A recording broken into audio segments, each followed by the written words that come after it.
হাদিসে রাসূলুল্লাহ সাল্লাল্লাহু আলাইহি ওয়াসাল্লাম বলছেন, ততদিন পর্যন্ত কিয়ামত হবে না যতদিন না হুদনা তোমাদের মধ্যে আর রোমানদের মধ্যে চুক্তি না হচ্ছে।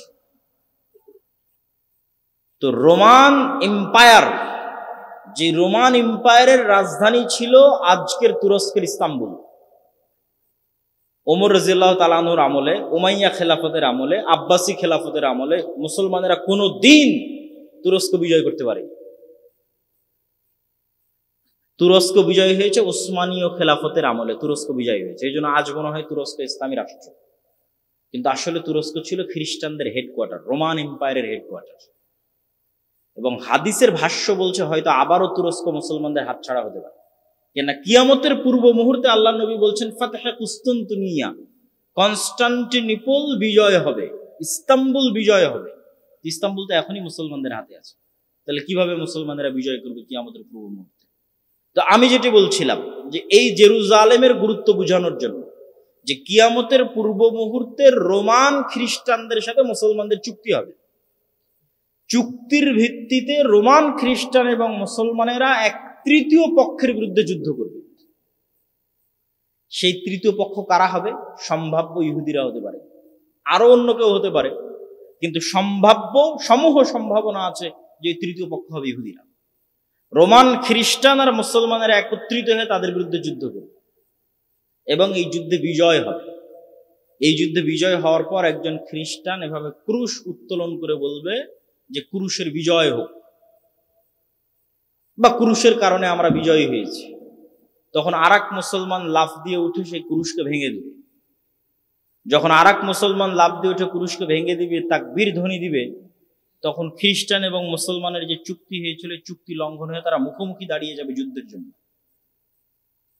যখন খ্রিস্টান এবং মুসলমানেরা মুখোমুখি দাঁড়িয়ে যাবে যুদ্ধের জন্য, আর তারা উভয়ই জনবহুল, খ্রিস্টানরা আজকেও জনবহুল, সেই দিনও জনবহুল থাকবে। 80টা পতাকার অধীনে তারা একত্রিত হবে, এক এক পতাকার অধীনে 12,000 করে সৈন্যবাহিনী থাকবে। এই 80টা পতাকার অধীনে 12,000 করে সৈন্যবাহিনী নিয়ে যখন তারা একত্রিত হবে, তখন প্রায় 10 লক্ষের কাছাকাছি।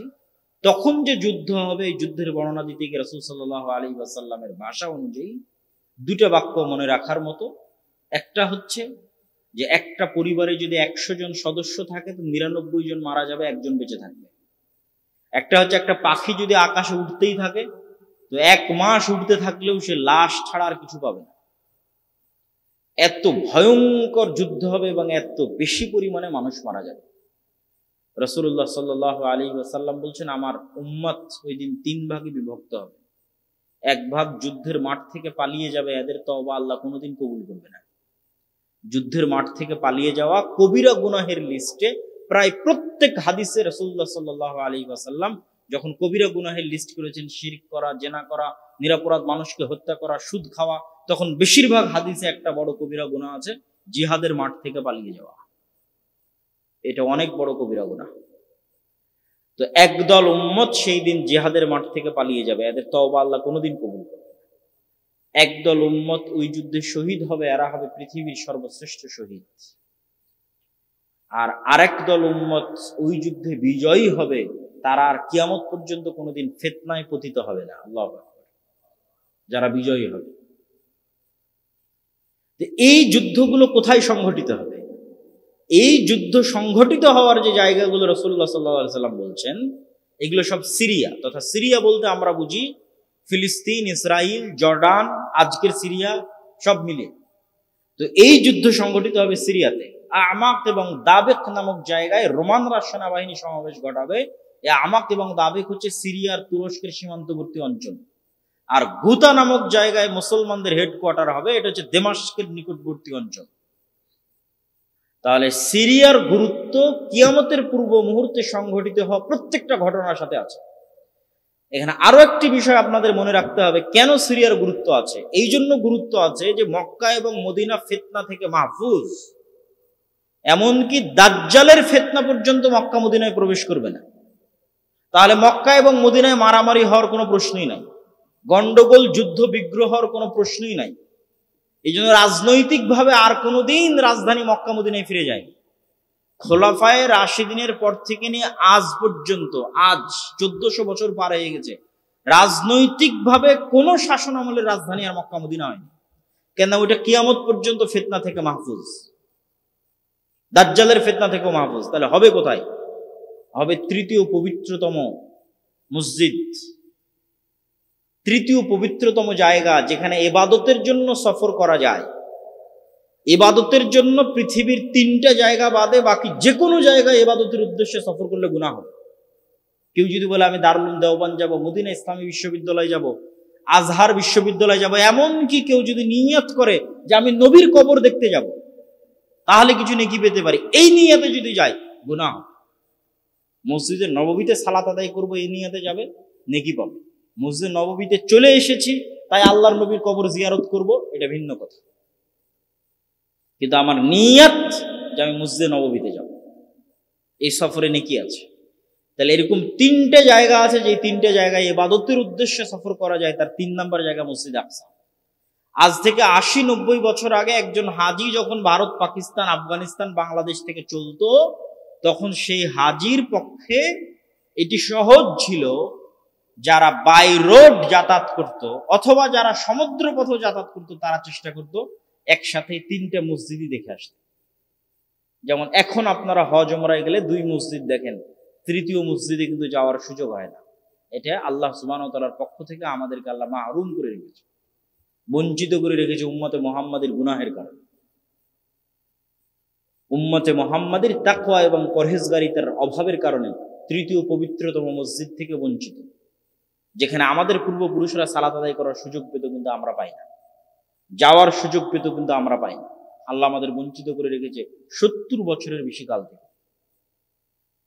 সম্মানিত উপস্থিতি, এবং এই জেরুজালেমের বাবুল লুদ, লুদ নামক দরজায় ঈসা আলাইহিস সালাতু ওয়াস সালাম দাজ্জালকে হত্যা করবে।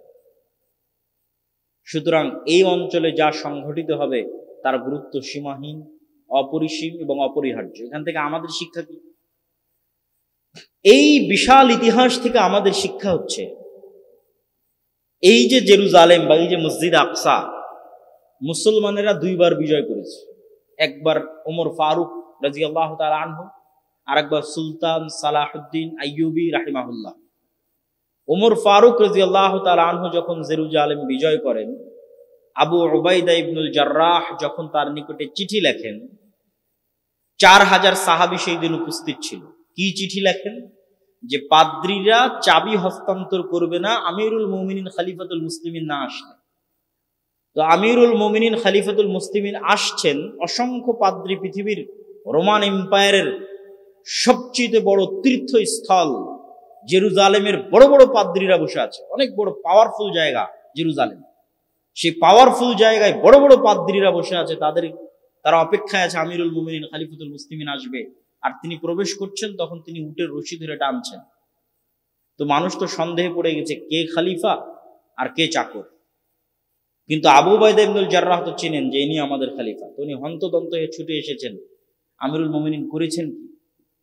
লায়ানজুরু ইলাইনার রোমান নাজরাতা কিল্লাহ, আমাদের দিকে রোমানেরা অপমানের দৃষ্টিতে তাকিয়ে আছে। দেখো মুসলমানদের নেতার অবস্থা দেখো, ঠাট্টা করছে। তখন ওমর রাদিয়াল্লাহু তাআলা বলছেন, আজ্জানাল্লাহ, আল্লাহ আমাদেরকে সম্মান দিয়েছে। আমরা ছিলাম মরুভূমির রাখাল, পৃথিবীর কেউ আমাদের চিনত না, জাহেলি যুগে কেউ আমাদের চিনত না। আর আজকে আমি ওমর জেরুজালেম বিজয় করছি, এটা আমার কাছে কল্পনারও বাইরে, স্বপ্নেরও বাইরে। এই যে কল্পনা এবং স্বপ্নেরও বাইরে মরুভূমির এক রাখালকে উঠিয়ে নিয়ে এসে আল্লাহ অর্ধ পৃথিবীর শাসক বানিয়ে দিলেন। পৃথিবীর সবচেয়ে শক্তিশালী রোমান এম্পায়ারের নিকট থেকে জেরুজালেম ছিনিয়ে নিচ্ছেন আমিরুল মুমিনিন খলিফাতুল মুসলিমিন। এই যে সম্মান, এই যে মর্যাদা, এইটা অর্জন আমরা জামা কাপড়, ঢং ঢিঠাং, বুদ্ধিমত্তা, চালাকি, কৌশল, এগুলো দিয়ে অর্জন করিনি। এটা আমরা অর্জন করেছি ইসলামের অনুসরণ, পবিত্র কোরআনের অনুসরণ, হাদিসের অনুসরণের ভিত্তিতে। বলেন আল্লাহু আকবার। এইটা হচ্ছে মুসলমানদের জন্য শিক্ষা, যে আজকে মুসলমানেরা জেরুজালেমে যেতে পারে না কেন, মসজিদে আকসায় যেতে পারে না কেন, বঞ্চিত কেন? আর ওমর ফারুককে আল্লাহ মসজিদে আকসা বিজয় করার মতো সম্মান কেন দিয়েছিলেন? আর আমরা বঞ্চিত কেন? আমরা ইসলাম থেকে, পবিত্র কোরআন থেকে বহু দূরে চলে গেছি। আমল, আখলাক, আকীদা, সেই আলোচনায় আমি এখনই কিছুক্ষণের মধ্যে ঢুকবো। তার আগে সালাহুদ্দিন আইয়ুবী রাহিমাহুল্লাহর কথাটাও বলি। দ্বিতীয় যিনি বিজয় করেছিলেন তিনি হচ্ছেন সালাহুদ্দিন আইয়ুবী রাহিমাহুল্লাহ, এবং তিনিও এই বিজয়ের ক্ষেত্রে তার ইতিহাসও আমি আমার বই বিস্তারিত, আমার একটি বই আছে ফিলিস্তিন ও সমসাময়িক মুসলিম বিশ্ব, এখানে বিস্তারিত বর্ণনা দেওয়া আছে উনি কিভাবে বিজয় করলেন, হিত্তিনের যুদ্ধ কি হলো। সেখানকারও সারমর্ম হচ্ছে তাকওয়া, পরহেজগারিতা, আল্লাহ ভরসা। মুসলমানেরা কোন যুদ্ধ শক্তি সামর্থ্য দিয়ে লড়েছে এর প্রমাণ আমি ইতিহাসে খুঁজে পাই। খালিদ বিন ওয়ালিদ মুতার যুদ্ধে লড়াই করছেন কয়েক লক্ষ সেনাবাহিনীর বিরুদ্ধে, তখনও খালিদ বিন ওয়ালিদের কাছে শক্তি সামর্থ্য খুব বেশি, সেনাবাহিনীর সদস্য সংখ্যা খুব বেশি, এটা জানা নাই। হিত্তিনের যুদ্ধে সুলতান সালাহুদ্দিন আইয়ুবী ইউরোপিয়ানদের বিরুদ্ধে যুদ্ধ করছে, ক্রুসেডারদের বিরুদ্ধে যুদ্ধ করছে, তখনও সুলতান সালাহুদ্দিন আইয়ুবীর কাছে টাকা পয়সা, ধন দৌলত, কৌশল, সেনাবাহিনী খুবই শক্তিশালী, এটার প্রমাণ খুঁজে পাওয়া যায়। বেশিরভাগ যুদ্ধে মুসলমানেরা দুর্বল, কিন্তু তাহলে বিজয় কেন? আল্লাহর সাথে সম্পর্ক, গভীর সম্পর্ক, আল্লাহ সুবহানাহু ওয়া তাআলার উপর আস্থা, ভরসা এবং বিশ্বাস। এই জায়গায় মুসলমানদের সবচেয়ে বড় বিচ্যুতিটা কোথায় ঘটেছে? আমি যতবার এই জেরুজালেম নিয়ে পড়াশোনা করতে গেছি এবং আমার ইউরোপ সফর এবং ঔপনিবেশিক শাসন আমলের আমাদের উপর প্রভাব, এই তিনটে জিনিসকে যখন সারমর্ম করেছি, তখন আমার মনে হয়েছে, আমি আমার বহু বক্তব্যে বলেছি যে ফেরাউনের যুগের বানু ইসরাইল আর আজকের যুগের মুসলমান এক। আবারও বলি, ফেরাউনের যুগের বানু ইসরাইল, মুসা আলাইহিস সালাতু ওয়াস সালামের বানু ইসরাইল আর এখনকার বানু ইসমাইল এক। এবং এই বিশ্বাসটা আমার দৃঢ় হয়েছে কিভাবে সেটাও বলি। আপনি যখন সূরা বাকারা পড়বেন, সূরা বাকারাতে আল্লাহ সুবহানাহু ওয়া তাআলা লম্বা সময় যাবত বানু ইসরাইলের ঘটনা বলেছে। তো আমি নিজেও এর উত্তর খুঁজে পেতাম না যে একটা গোত্রের ঘটনা এত বিস্তারিত বলার দরকার কি। এক বানু ইসরাইলের ঘটনা দিয়ে কোরআন পরিপূর্ণ করা আছে, এত বিস্তারিত কেন? নিশ্চয় বানু ইসরাইলের ঘটনার উম্মতে মুহাম্মাদের সাথে কোনো কাজ আছে। বানু ইসমাইল তথা আমাদের সাথে বানু ইসরাইলের ঘটনার কোনো কাজ আছে, এই জন্য আল্লাহ বানু ইসরাইলের ঘটনা এত বিস্তারিত দিয়ে রেখেছে। এবং বানু ইসরাইলের ঘটনা পড়লে আপনি দেখবেন তারা কতটা ছোট মন মানসিকতার, কতটা হীনম্মন্য এবং কতটা সংকীর্ণ চিন্তার অধিকারী ছিল বানু ইসরাইলেরা। তার দুই একটা উদাহরণ বলি, বেশি না বললেও সূরা বাকারাতে বিস্তারিত পাবেন, আমার ওই বইয়ের মধ্যে আরো বিস্তারিত পাবেন। দুই একটা কি, এই বানু ইসরাইল চোখের সামনে দেখলো যে আল্লাহ ফেরাউনের মতো জালেম শাসককে তাদের চোখের সামনে ডুবিয়ে দিলেন। বানু ইসরাইলের লোকেরা চোখের সামনে দেখেছে যে ফেরাউন ডুবে যাচ্ছে, নিজে চোখে দেখেছে। কোন ফেরাউন? যেই ফেরাউন তাদের ছেলে সন্তানদের জবাই করত।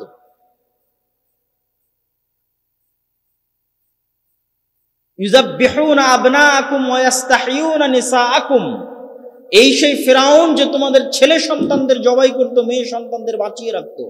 এই ভয়ঙ্কর ফেরাউনকে চোখের সামনে ডুবতে দেখেও এই বানু ইসরাইল মুসা আলাইহিস সালাতু ওয়াস সালামকে বলছেন, লান নুমিনা লাকা হাত্তা নারাল্লাহ জাহরাতান, মুসা তোমার প্রতি ঈমান আনয়ন করব না যতক্ষণ না প্রকাশ্যে আল্লাহকে না দেখছি। বলেন নাউজুবিল্লাহ। এর চেয়ে বড় প্রকাশ্যে আল্লাহকে কি দেখবি? চোখের সামনে ফেরাউন ডুবে গেল। তাহলে কত বড় নিমক হারাম সংকীর্ণ চিন্তার একটি জাতি হলে মুসা আলাইহিস সালামকে বলতে পারে তোমার তাওরাতে বিশ্বাস স্থাপন করি না, তোমার আল্লাহকে সরাসরি দেখতে চাই। এরকম অসংখ্য ঘটনা আল্লাহ তুলে ধরেছেন। লান নাসবিরা আলা তুআমিন ওয়াহিদ ফাদউ লানা রাব্বাক, আল্লাহ তাদের জন্য আসমান থেকে খাবার পাঠাতেন, মান্না সালওয়া। তো তারা মুসা আলাইহিস সালামকে বলছে এক খাবার প্রতিদিন ভালো লাগে না, তোমার আল্লাহকে বলো যেন জমিন থেকে চাল, ডাল, গম, পেঁয়াজ, রসুন এগুলো উৎপন্ন করে, এই এক খাবার ভালো লাগে না। তখন আল্লাহ বলছে ঠিক আছে, এই চাল, ডাল, রসুন যখন চাও তাহলে সবুজ শ্যামল ভূমিতে যাও, মরুভূমিতে তো এগুলো হবে না। এই ঘটনাগুলো ঘটতেছে মরুভূমিতে, ওই জমি আজও মরুভূমি। আপনি আজকের মিশরে গিয়ে যদি তুর পাহাড় ঘুরতে যান, যে তুর পাহাড়ের পাদদেশে ঘটনাগুলো ঘটছে, এর চারপাশ শত শত কিলোমিটার মরুভূমি, যেটাকে বলা হয় সিনাই মরুভূমি।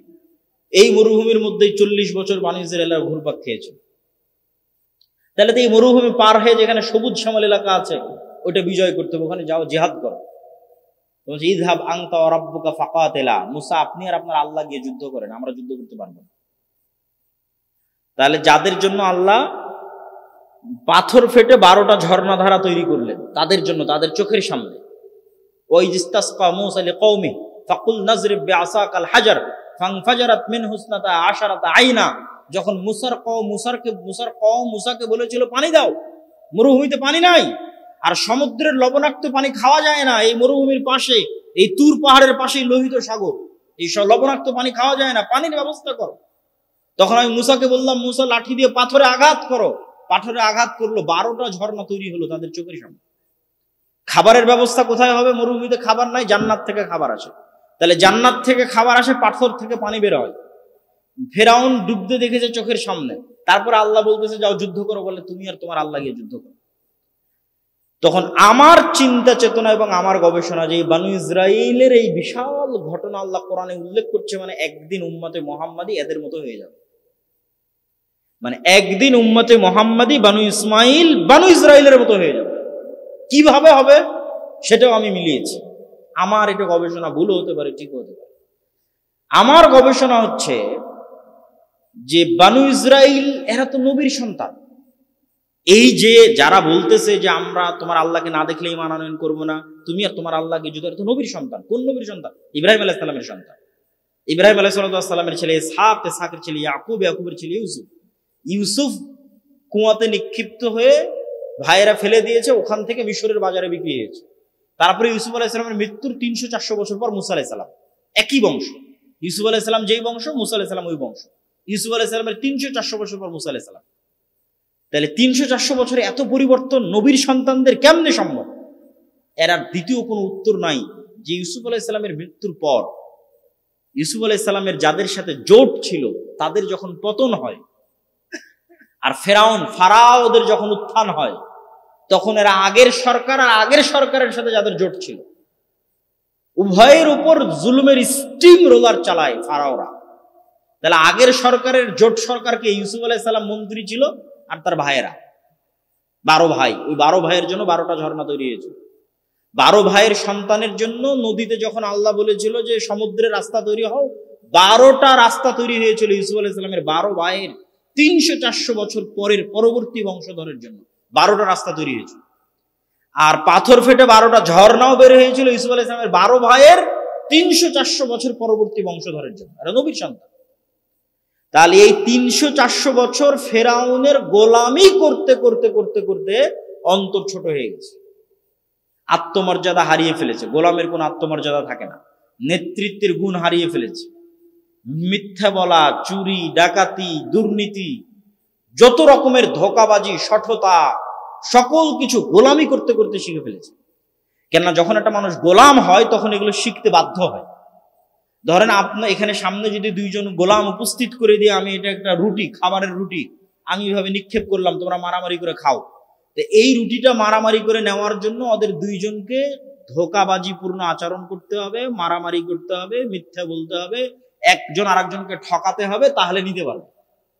তাহলে এই যে পরস্পরকে ঠকানোর প্রতিযোগিতা, এটা গোলামের মধ্যে তৈরি হয়। তাহলে দীর্ঘ 250-300 বছর ফেরাউনের গোলাম থাকার কারণে নবীর সন্তানরা এরকম হয়ে গেছে। এবার উম্মতে মুহাম্মাদি, আমরা তো উম্মতে মুহাম্মাদি, ফারুকের উত্তরসূরি, আবু বকরের উত্তরসূরি, খালিদ বিন ওয়ালিদের উত্তরসূরি, তারিক বিন জিয়াদের উত্তরসূরি, এদের অবস্থা এরকম কেন?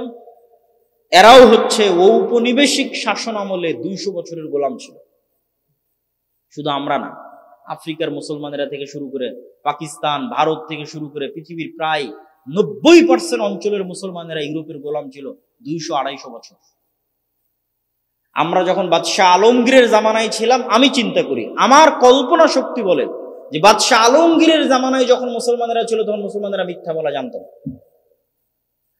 কেন? তখন রাজা, বাদশাহ, তখন আত্মমর্যাদা ভিন্ন, আত্মসম্মান ভিন্ন।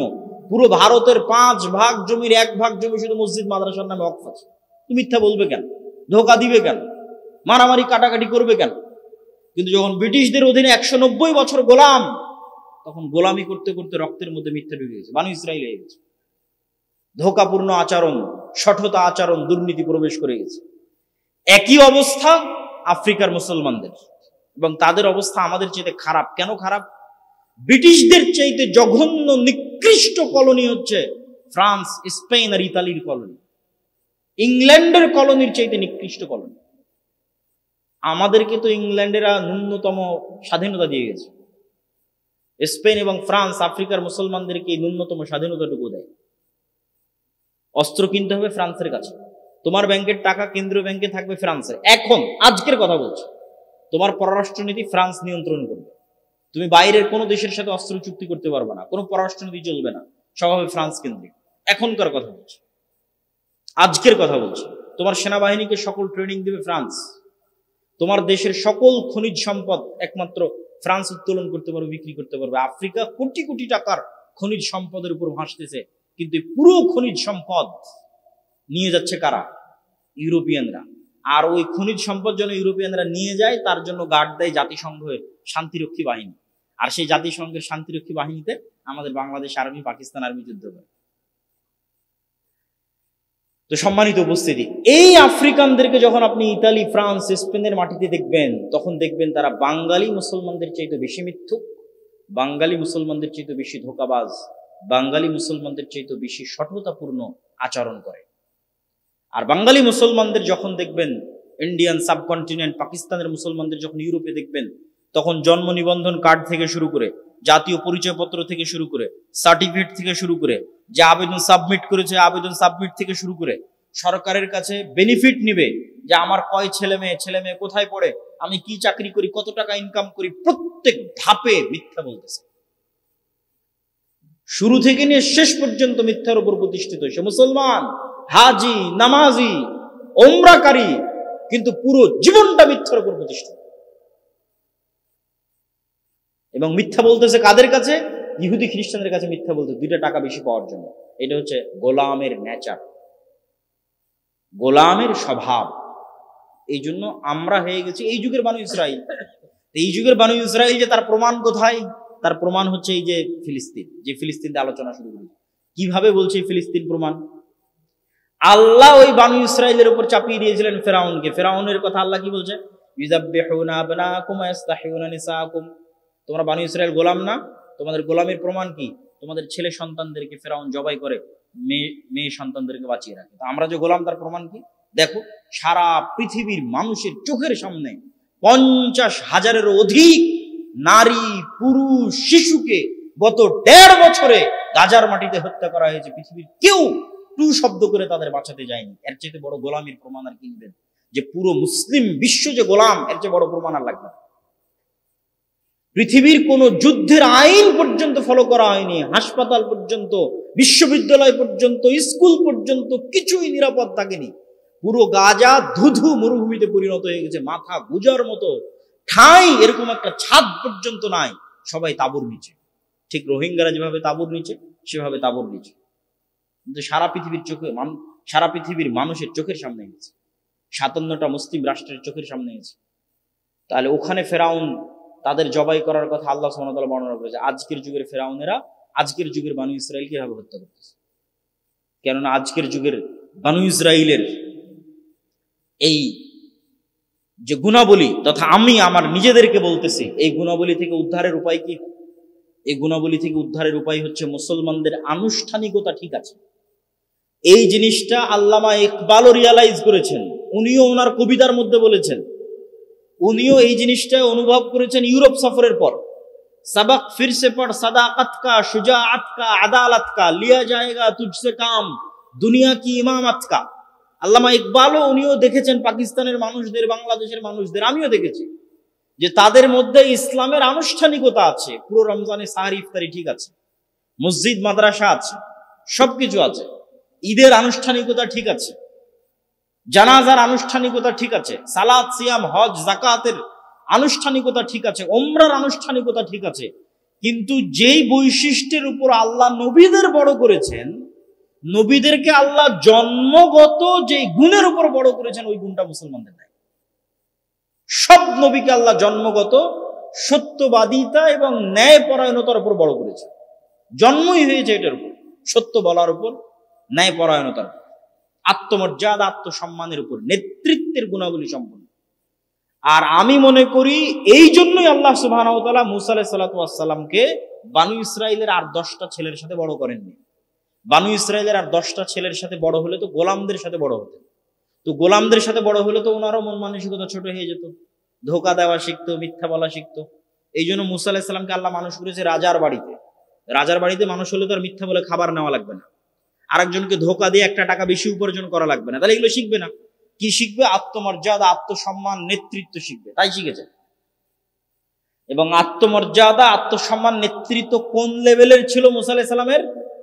যে একদিনের জন্য বাইরে বের হয়ে কোন এক জায়গায় একদিন একটা অন্যায় কাজ দেখেছেন তার চোখের সামনে, একদিনের জন্য একটা অন্যায় কাজ দেখেছেন যে ফেরাউনের কোন লোক বানু ইসরাইলের কোন লোকের উপর জুলুম করতেছে। তো গোলাম হলে তো এটাকে জুলুমই মনে করতো না, আরে এটাই তো আমাদের ভাগ্যের পরিহাস, এটা আবার জুলুম, তো জুলুমই মনে করতো না।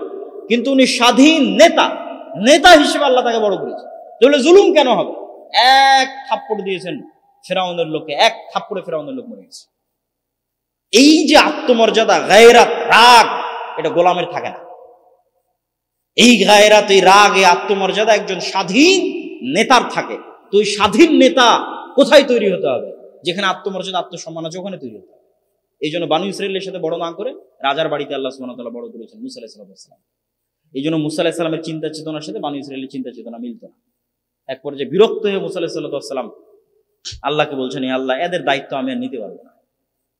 উনি একজন স্বাধীন চেতা, আত্মমর্যাদার অধিকারী মানুষ হিসেবে গোলামদের দায়িত্ব আর কতদিন পালন করবে? সম্মানিত উপস্থিতি, তাহলে মুসলমানদের সব ঠিক আছে নাই কি? ওই জন্য আল্লামা ইকবাল বলছে, সাবাক ফিরছে বাট সাদাকাত কা, নতুন করে সত্য বলা শিখো। তোমাদের পুরো জীবন মিথ্যার উপর, ব্যবসা বাণিজ্য, টাকা পয়সা, কাজ কারবার সব মিথ্যার উপর। বাংলাদেশের গত 16 বছরে যারা এসপি, মন্ত্রী, এসি ল্যান্ড, ওসি, ডিসি, যে যে পর্যায়ে দায়িত্ব পালন করেছে তার অন্তত 90% বেশি হবে এই যে এই সমস্ত জালসার সভাপতি, বিশেষ অতিথি, আর অন্তত 80% বেশি হবে একবার হলো ওমরা করেছে। কিন্তু ওর দায়িত্বের জায়গায় সবচেয়ে বড় মৃত্যু, ওর দায়িত্বের জায়গায় সবচেয়ে বড় ধোঁকাবাজ এবং দুর্নীতিবাজ। এটাই গোলামের স্বভাব, এই জন্য গোলাম। তাহলে সে ইসলামের আনুষ্ঠানিকতা ঠিক রেখেছে, কিন্তু রাসূল সাল্লাল্লাহু আলাইহি ওয়াসাল্লাম এবং নবীদের জন্মগত যে গুণ সেটা তার মধ্যে আনতে পারে।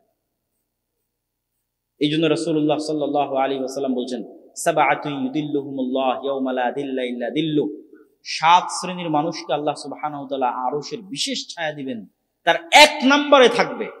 আরো তো 6টা আছে, থাকবে, সমস্যা নেই, সবাই ভালো, সবাই উত্তম কাজ করেছে, তাদেরকে আল্লাহ সম্মান দিবে। কিন্তু সিরিয়ালে 1 নাম্বার, তাহাজ্জুদ গুজারকে পেরিয়ে, নফল সিয়াম পালনকারীকে পেরিয়ে, নফল সিয়াম পালনকারীকে পেরিয়ে 1 নম্বরে হচ্ছে ইমামুন আদিল, সত্যবাদী, ন্যায়পরায়ণ, সৎ, দায়িত্বশীল। আমি অন্তত আমার জায়গা থেকে বলতে পারবো যে এই সত্যবাদিতা এবং ন্যায়পরায়ণতা সরকারি সেক্টর বহু দূরে থাক, আমাদের মতো যারা আলেম ওলামা, যারা মসজিদ, মাদ্রাসা, ইসলামী দল, সংগঠন পরিচালনা করছি, তাদের মধ্যেও নাই। এই জন্য আল্লাহ আমাদের দিয়ে রাষ্ট্রে বিজয় দান করবেন না। কেন? আমরা রাষ্ট্রে বিজয় পাওয়ার যোগ্য নই। কেননা রাসূল সাল্লাল্লাহু আলাইহি সাল্লাম বলছেন, ঈসা আলাইহিস সালাম সমগ্র পৃথিবী বিজয় করবে। তো সমগ্র পৃথিবী বিজয় করে তিনি হবেন হাকামান মুকসিতা, ন্যায় বিচার প্রতিষ্ঠাকারী শাসক। তো ইসলাম রাষ্ট্রে যাবে, তার ব্র্যান্ডিং হচ্ছে ন্যায় বিচার। তো আমি মসজিদের সভাপতি, মাদ্রাসার প্রিন্সিপাল, ইসলামী দল সংগঠনের আমির, আমি আমার দলে ন্যায় প্রতিষ্ঠা করতে পারিনি। যে কর্মী বেশি কাজ করেছে ওকে বাদ দিয়ে যেই কর্মী চামচামি করেছে ওকে পদ দিয়েছে। তাহলে আমি আমার দলে ন্যায় প্রতিষ্ঠা করতে পারিনি, তার মানে আমাকে যদি আল্লাহ রাষ্ট্রের দায়িত্ব দেয়, তাহলে গত 16 বছর যা দুর্নীতি হয়েছে তার চেয়ে বেশি দুর্নীতি। তাহলে আমি হচ্ছে নেতা হওয়ার অযোগ্য, দায়িত্ব পাওয়ার কিসের যোগ্য? গোলাম হওয়ার যোগ্য। এই সমস্ত গুণাবলী কাদের? গোলামদের। এবার যদি আম পাবলিক তথা আপনাদের মতো সাধারণ জনগণের কাছে চলে আসি, বিভিন্ন পর্যায়ের চাকরিজীবী, দায়িত্বশীল বাদ দিলাম, আলেম ওলামা বাদ দিলাম, সাধারণ জনগণ, এমন কত সাধারণ জনগণ নিবেন যে হজ করেছে, ওমরা করেছে, সালাত আদায় করে, লম্বা দাড়ি, মাথায় সিজদা দিয়ে কড়া ফেলে দিয়েছে, কিন্তু তার নিজের বোনকে বাপের সম্পত্তিতে ন্যায়ের সাথে অংশ বুঝিয়ে দেয়নি। ন্যায়ের সাথে অংশ বুঝিয়ে দেওয়া মানে যেই জায়গায় আবাদ কম হয়, যেই জায়গা পানিতে ডুবে থাকে, রাস্তা থেকে দূরে, ওটা দিয়েছে বোনকে। আর যেটা ভালো ফরওয়ার্ড জমি সেটা দিয়েছে নিজে। তাহলে এটা তো ন্যায় প্রতিষ্ঠা হলো না। তাহলে যে তার পরিবারে ন্যায় প্রতিষ্ঠা করতে পারলো না, তাকে যদি আল্লাহ রাষ্ট্রের দায়িত্ব দেয়, তাহলে ও গত 16 বছরের চেয়ে বেশি দুর্নীতি করবে না? বেশি দুর্নীতি করবে। তাহলে এই স্বভাবটা কার? গোলামের স্বভাব, নেতার স্বভাব নয়। নেতা কখনো মিথ্যা বলা জানে না, নেতা কখনো দুর্নীতি করা জানে না, সত্যবাদী, ন্যায়পরায়ণ। আবু সুফিয়ান কাফের হতে পারে, কাফেরদের সর্দার হতে পারে, বদর, উহুদ, খন্দকের যুদ্ধে আল্লাহর নবীর বিরুদ্ধে যুদ্ধে নেতৃত্ব দিতে পারে, কিন্তু আবু সুফিয়ান বাই বর্ন, জন্মগত লিডার।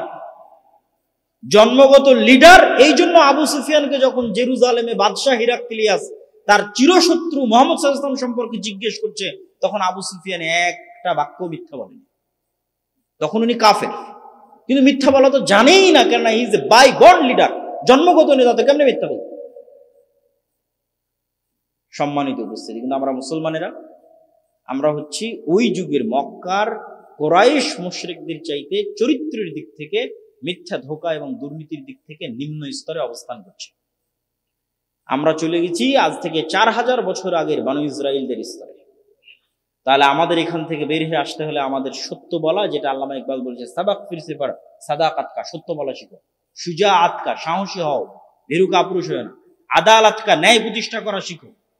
এই কয়টা জিনিস যদি মুসলমানেরা তোমরা করতে পারো, আল্লাহ পুনরায় তোমাদেরকে দুনিয়ার নেতা বানিয়ে দিবে, বলেন আল্লাহ। এবং মুসলমানেরা দুনিয়ার নেতা হতে পারবে। দুনিয়ার সকল সমস্যার সমাধান ইসলাম আর মুসলমানদের মধ্যে আছে, কিন্তু সেই নেতৃত্বের গুণ আপনাকে অর্জন করতে হবে। সম্মানিত উপস্থিতি, এইটা হচ্ছে এই জেরুজালেমের এই ঘটনা, বনু ইসরাইলদের এই ঘটনা থেকে আমাদের শিক্ষা। এবার আমি আমার বক্তব্যের আর বাকি 2-1টা সংক্ষিপ্ত ছোট ছোট অংশে যাব, এবং তারপরে ধীরে ধীরে আমার বক্তব্যের শেষের দিকে চলে যাব। ছোট অংশের একটা অংশ কি? ছোট অংশের একটা অংশ হচ্ছে মসজিদ ভিত্তিক দ্বীন শিক্ষা। আজকেও আপনাদের এখানে আসার পর অন্তত 2 থেকে 3 জন আমার সাথে সরাসরি সাক্ষাৎ করেছেন, যারা আদ-দাওয়া ইলাল্লাহর মাধ্যমে আমাদের জামিয়া সালাফিয়ায় যে মক্তবের ট্রেনিং হয়, সেই মক্তবের ট্রেনিং গ্রহণ করেছেন। গ্রহণ করে আমাদের সিলেবাস অনুযায়ী তার মসজিদে মক্তব পরিচালনা করছেন। আবার পুরো রমজান মাসব্যাপী আমরা যে কাজ দিয়েছিলাম, প্রায় 500টা মক্তব এখন আমাদের অধীনে পরিচালিত হচ্ছে। এই 500 মক্তবে আমরা যে কাজ দিয়েছিলাম, সেই কাজ সম্পূর্ণ করে ঈদ কেন্দ্রিক তাদের যে হাদিয়া, সেই হাদিয়াটা পর্যন্ত তারা রিসিভ করেছে। এগুলো আপনাদেরই আশেপাশের অঞ্চলের প্রায় 2-3টা মক্তব। তো আমি উদাত্ত আহ্বান জানাবো যে মসজিদ ভিত্তিক দ্বীন শিক্ষাটা একটা সিস্টেমেটিক ম্যানেজমেন্টের মধ্যে আসুক, একটা জবাবদিহিতার মধ্যে আসুক, মানুষের মধ্যে একটা সচেতনতা তৈরি হোক। কেননা আমি যতই মাদ্রাসা প্রতিষ্ঠা করি না কেন, এখানে এই অঞ্চলের 2% ছেলে মেয়ে পড়াশোনা করবে, আর বাকি 98% যাবে স্কুলে। তো স্কুল গোয়িং যে বাচ্চাগুলো আছে, যারা স্কুলে যাবে, তাদেরকে ন্যূনতম দিনের বেসিক জ্ঞান দেওয়ার একটা বড় মাধ্যম হচ্ছে মক্তব। এই মক্তবকে শক্তিশালী করা, মসজিদকে শক্তিশালী করা। মসজিদ শক্তিশালী হলেই সমাজ পরিবর্তন হবে। মসজিদকে এম্পাওয়ার করতে হবে। আর মসজিদ শক্তিশালী করার এখন সুবর্ণ সুযোগ। কেন সুবর্ণ সুযোগ? গত 16 বছর দলীয়করণ গ্রাম পর্যন্ত পৌঁছে গেছে। এখন নির্দিষ্ট রাজনৈতিক দলের বিশাল কোনো আধিপত্য সেটা নাই। হ্যাঁ, বাংলাদেশের মানুষ যেহেতু গোলাম, 190 বছর ব্রিটিশদের গোলামি করেছে, তো গোলামির স্বভাবই হচ্ছে এক রাজার গোলামি থেকে আর এক রাজার গোলামি শুরু করা। এটা নেচারের মধ্যে। একজনের সাথে 2 নাম্বার কার্যক্রম চালিয়ে সে যখন বিদায় নিয়েছে, এবার আর একজনের সাথে 2 নাম্বার কার্যক্রম শুরু হবে। ওই লিয়াজুর কারণে চান্দা থেকে শুরু করে সকল অন্যায় কাজ চলতে থাকে। কিন্তু এই জায়গায় কিন্তু একটা রোল প্লে করতে পারে মসজিদ, মাদ্রাসা, দ্বীনি শিক্ষা প্রতিষ্ঠান। সেটা কি? এই যে এতক্ষণ যা আলোচনা করলাম, ন্যায় প্রতিষ্ঠা, সত্য প্রতিষ্ঠার সংগ্রাম, আল আমরু বিল মারুফ ওয়ান নাহি আনিল মুনকার। আপনি যত বেশি ন্যায় প্রতিষ্ঠার সংগ্রামে অংশগ্রহণ করবেন, ধীরে ধীরে তত লিডার হবেন। যে নিয়ম পৃথিবীর, আপনি অটোমেটিক নেতা হবেন যদি আপনি ন্যায় প্রতিষ্ঠা করতে যান। তো আমার একটা উদাত্ত আহ্বান থাকবে মসজিদকে পাওয়ারফুল করা। মসজিদ পাওয়ারফুল হওয়া মানে মসজিদ যেন সমাজে প্রচলিত অন্যায়ের বিরুদ্ধে আওয়াজ উঠাতে পারে। সমাজে প্রচলিত অন্যায় বলতে কি কি হতে পারে? যেমন একটা উদাহরণ দিলাম, যে বোনকে তার পিতার সম্পত্তিতে ন্যায়ের সাথে হক বুঝিয়ে না দেওয়া। তো মসজিদ ভূমিকা নিবে যে হ্যাঁ দেওয়া হোক। জানাজার অনুষ্ঠানের পরে যখন বাড়িতে সালিশ হবে, তখন মসজিদের কমিটি, মসজিদের ইমাম, মসজিদের মুয়াজ্জিন তারা এই ভূমিকাটা নেওয়ার চেষ্টা করবে। চেষ্টা করলে আল্লাহ রাস্তা সহজ করে দিবে। আরো অসংখ্য অন্যায় সমাজে হয়। অন্যায় মানে আপনি এটা বুঝেন না আল্লাহর সাথে অন্যায়। আল্লাহর সাথে অন্যায়ের কথা আপনারা খুব ভালো বুঝেন, সেটা আপনাদেরকে গত 50 বছর 100 বছর আলেম ওলামা শিখিয়েছে। আমি অন্য অন্যায়ের কথা বলছি, মানুষের প্রতি হওয়া অন্যায়। যে একটা বাজারে চাঁদাবাজি হচ্ছে, যদি বাজারে যেই সবজি বিক্রেতা, পেয়ারা বড়ই বিক্রেতা বিক্রি করতে গেছে বাজারে, তাকে যদি কোথাও চাঁদা দিতে হয় মসজিদে দিবে। কথা মানে আমার বুঝতে পারেন? এই ক্ষমতাটা কার থাকতে হবে? মসজিদের থাকতে হবে। এই ক্ষমতাটা মাদ্রাসার থাকতে হবে। এইটা চেষ্টা করলেই পারা যাবে, ন্যায় প্রতিষ্ঠার আন্দোলন। কিন্তু এটা চেষ্টা করাও কঠিন, কেননা অসংখ্য মানুষের বিভিন্ন জায়গায় স্বার্থ জড়িত। তখন ওই স্বার্থ জড়িত জায়গাগুলোতে সে আপনাকে হেল্প করবে না। কিন্তু আপনি যদি বলেন না আমি রাষ্ট্রে ইসলাম প্রতিষ্ঠা করতে চাই, গোড়া থেকে শুরু করতে হবে। মসজিদ যত শক্তিশালী হবে, রাষ্ট্রে তত দ্রুত ইসলাম প্রতিষ্ঠা হবে। গণতন্ত্র দিয়ে রাষ্ট্রে কোনোদিন ইসলাম প্রতিষ্ঠা হবে। এটা পরীক্ষিত কথা বলছে, আবেগের কোনো বক্তব্য নয় যে আমি একটা আবেগময় বক্তব্য ছেড়ে দিলাম আপনারা ঠিক বললেন। জি না, এটা একদম পরীক্ষিত। কেন পরীক্ষিত? এই জন্য পরীক্ষিত যে গণতন্ত্র ইটসেলফ ইনজাস্টিস। মানে কি? মানে হচ্ছে গণতান্ত্রিক পদ্ধতি নিজেই অবিচার, অন্যায়। আর ইসলাম মানে ন্যায় প্রতিষ্ঠা করবেন। তো যেই থিওরিটা, যেই তন্ত্রটা নিজেই বেইনসাফ, অন্যায় এবং অবিচারকে টিকিয়ে রাখার সকল অনুষঙ্গ, সকল এলিমেন্টস এই থিওরির মধ্যে আছে। আপনি বলছেন এত বড় কথা কিভাবে বলছেন? দুই একটা উদাহরণ। যে গণতন্ত্র ইটসেলফ ইনজাস্টিস, গণতন্ত্র কখনোই পৃথিবীতে ন্যায় বিচার, জাস্টিস প্রতিষ্ঠা করতে পারবে না। অতীতে পারেনি, ভবিষ্যতে পারবে না। পারবে না গণতন্ত্র। আমি ইসলাম প্রতিষ্ঠা করতে বলি, খুব মনোযোগ দিয়ে শুনবেন। গণতন্ত্র পৃথিবীতে ন্যায় বিচার প্রতিষ্ঠা করতে পারবে। গণতন্ত্রের মেকানিজমের মধ্যে নাই ন্যায় বিচার প্রতিষ্ঠা। কিভাবে নাই? ধরেন গণতন্ত্র বলতেছে আমি জনগণের শাসন প্রতিষ্ঠা করব। তো জনগণের শাসন প্রতিষ্ঠা করবে, প্রার্থী মনোনয়ন দিচ্ছে কে? রাজনৈতিক দল, জনগণ না। রাজনৈতিক দল যাকে প্রার্থী মনোনয়ন দেবে, জনগণকে তার মধ্যে একজনকে বেছে নিতে হবে। গেল এক নাম্বার। তাহলে প্রার্থী মনোনয়নে কি হচ্ছে? যোগ্য ব্যক্তি প্রার্থী মনোনয়ন পাচ্ছে না। প্রার্থী মনোনয়ন বাণিজ্য হচ্ছে, ইনজাস্টিসের শুরু। টাকা দিয়ে প্রার্থীটা কিনে পাওয়া যাচ্ছে। একজন অযোগ্য, চোর, বাটপার, দুর্নীতিবাজ দলকে বেশি পরিমাণে টাকা দিয়েছে, দলকে মনোনয়ন দিয়ে দিয়েছে। আর এক কোথায় যে আর এক জায়গায় ইনজাস্টিস হচ্ছে, এটা ছাড়া গণতন্ত্র চলতেই পারবে না। সেটা কোন জায়গায়? এই বিশাল যে ভোট ক্যাম্পেইনিং, মার্কেটিং, বিশাল যে ভোট মার্কেটিং ক্যাম্পেইন করতে হবে, এত হাজার হাজার কোটি টাকা বাংলাদেশের 80% জনগণ যারা হচ্ছে মধ্যবিত্ত, নিম্নবিত্ত, তাদের বাপ দাদার ক্ষমতা নাই যে এত হাজার হাজার কোটি টাকা তাদের পকেট থেকে দিবে। তাহলে কে দেয় এত হাজার হাজার কোটি টাকা? দেশের সবচেয়ে বড় দুর্নীতিবাজ ব্যবসায়ীরা এই হাজার হাজার কোটি টাকা দিবে। তাহলে দেশের সবচেয়ে বড় দুর্নীতিবাজ 100 ব্যবসায়ী ওই সমস্ত রাজনৈতিক দলগুলোকে টাকা দিবে তাদের নির্বাচন লড়ার জন্য। ইনজাস্টিসের শুরু।